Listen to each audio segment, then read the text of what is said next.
Salam kerahiman.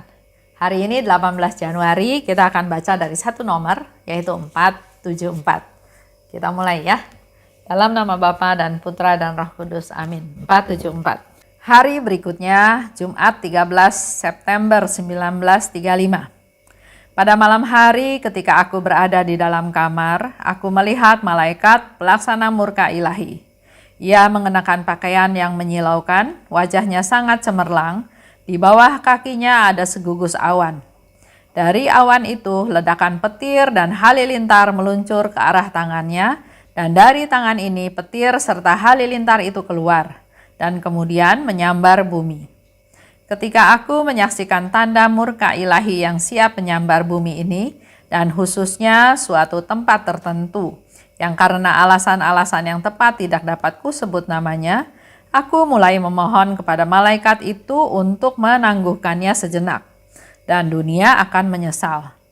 Tetapi permohonanku hampir tak ada artinya terhadap murka ilahi. Sesaat kemudian aku melihat Tritunggal yang Maha Kudus.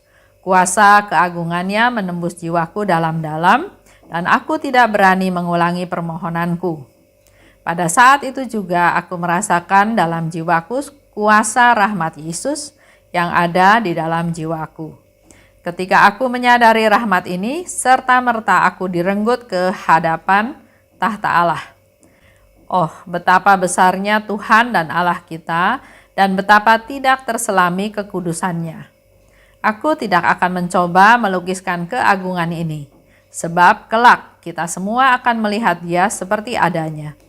Aku mulai mengajukan pembelaan kepada Allah untuk dunia dengan kata-kata yang didengar dalam hati. 474. Itu terjadi Jumat 13 September 1935. Aku berada di dalam kamar. Jadi kembali lagi, Tuhan itu ada di mana-mana dan Tuhan bisa aja bercakap-cakap, berkata-kata pada kita di mana saja. Jadi kita harus selalu ada dalam posisi, dalam sikap yang selalu berjaga-jaga ya. Apakah di kebun, ya, di rumah kaca, apakah di ruang makan, apakah di ruang adorasi, apakah pada waktu perayaan Ekaristi, dan sekarang Suster Faustina katakan ketika aku ada di kamarku. Aku melihat malaikat pelaksana murka ilahi. Pakaiannya menyilaukan. Wajahnya sangat cemerlang. Di bawah kakinya ada segugus awan. Suster Faustina memberikan satu gambaran supaya kita juga bisa ikut membayangkan. Karena dia memberikan gambarannya dengan detail ya. Malaikat pakai baju cemerlang, di bawah kakinya ada segugus awan. Dari awan itu, ledakan petir dan halilintar meluncur ke arah tangannya. Jadi dari awan, keluarlah halilintar dan petir ke arah tangannya. Dan dari tangannya, petir halilintar meluncur menyambar bumi. Dari awan ke tangannya, dari tangannya, petir dan halilintar itu meluncur ke bumi. Ya. Itu tanda murka ilahi. Siap menyambar bumi ke tempat tertentu. Memang Suster Faustina tidak sebutkan ya dengan alasan tertentu dikatakan ya.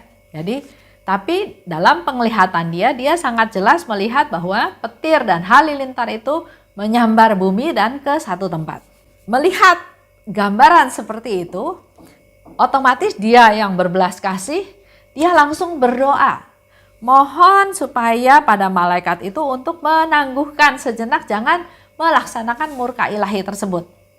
Karena kalau dilaksanakan pasti terjadi kehancuran, penderitaan, kesusahan, kebakaran, atau banyak hal yang terjadi ya. Sehingga Faustina langsung berdoa, jangan malaikat, jangan laksanakan murka ilahi tersebut.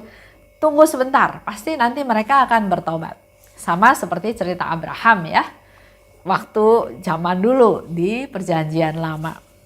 Berusaha menahan, bernegosiasi dengan Tuhan supaya Tuhan jangan melaksanakan murka ilahi tersebut. Dikatakan oleh Suster Faustina, mohon untuk menangguhkan sejenak dan dunia akan menyesal. Itu harapan dia ya. Harapannya dengan menangguhkan, dengan berdoa, manusia menjadi menyesal dan bertobat.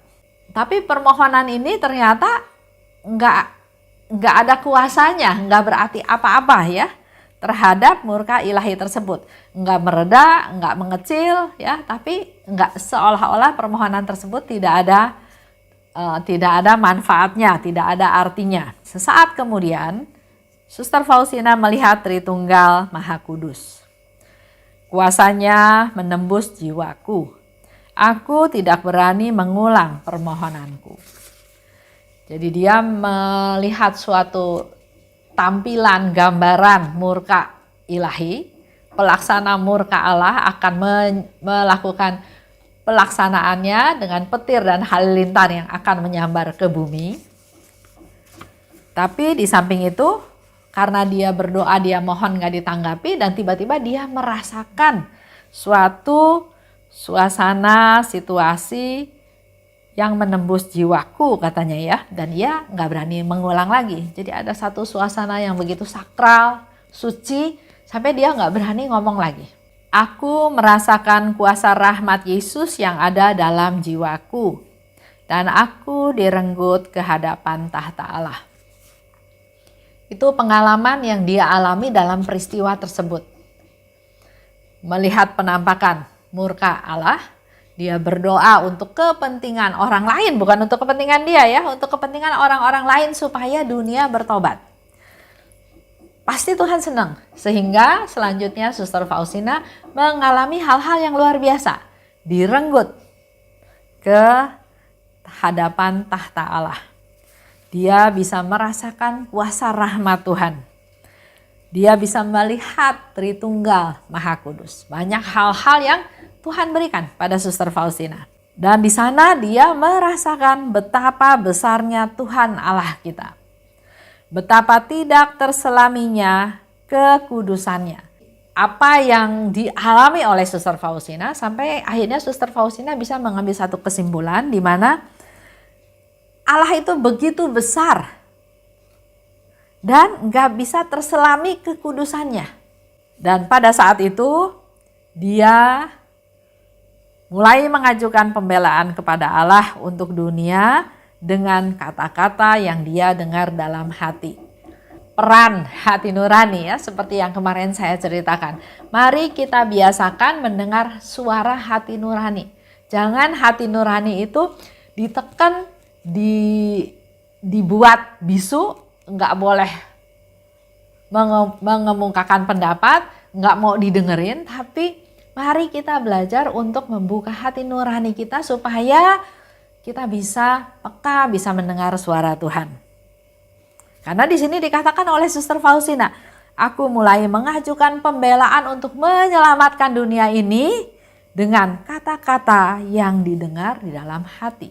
Dengan kata-kata, bukan kata-kata dia sendiri, tapi dia mendapat petunjuk, mendapat arahan apa yang didengar dalam hati dan dia mulai berdoa hal tersebut.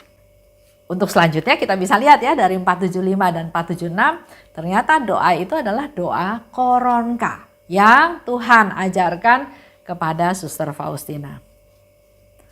Kalau kita tahu cerita ini, kita bisa menyimpulkan beberapa hal. Pertama, Allah bisa murka.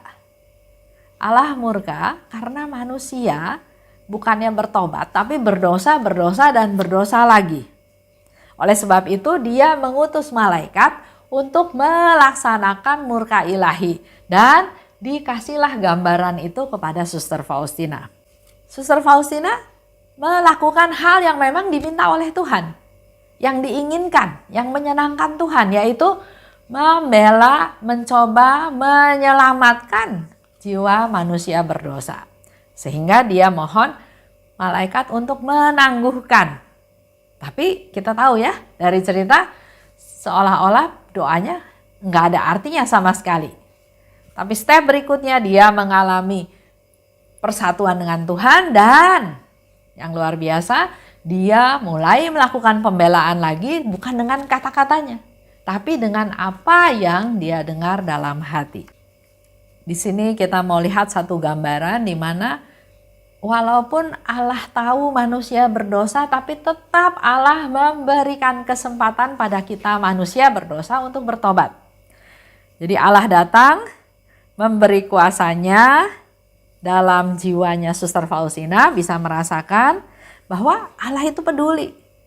Di satu pihak sebagai Allah yang adil, Allah menghukum manusia berdosa, tapi kerahimannya, sifat utamanya adalah kerahiman yang luar biasa, yang lebih besar, dan dia selalu memberi kesempatan kepada manusia untuk bertobat melalui Suster Faustina. Suster Faustina mengajukan pembelaan, tapi enggak digubris atau tidak ada artinya, tapi dengan doa yang didengar dari dalam hati, dan doa itu ternyata kan doa koronka yang diajarkan oleh Yesus.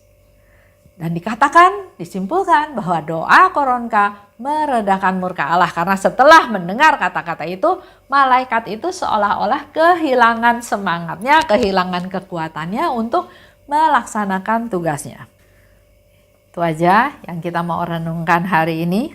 Kita tahu bahwa Tuhan selalu memberi kesempatan karena kerahimannya, karena kebaikannya, supaya manusia tidak jatuh dalam hukuman, tapi bertobat dan merasakan sukacita Tuhan. Kita tutup ya. Dalam nama Bapa dan Putra dan Roh Kudus. Amin. Allah Bapa yang Maha Baik, hari ini kembali kami Engkau ingatkan bahwa Engkau Allah yang Maha Rahim.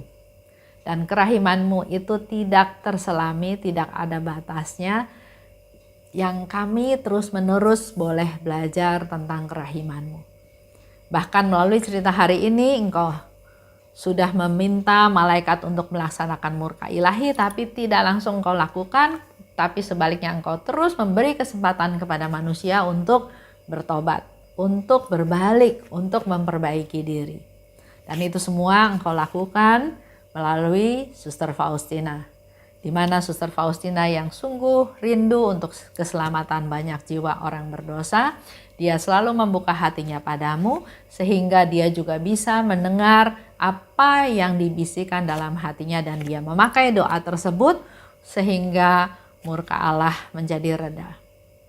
Pakailah kami Tuhan untuk menjadi orang-orang yang mencintai doa koronka, supaya melalui doa koronka kami juga menjadi perpanjangan tangan-Mu Tuhan, menjadi alat-Mu Tuhan untuk berdoa buat mereka-mereka yang berdosa.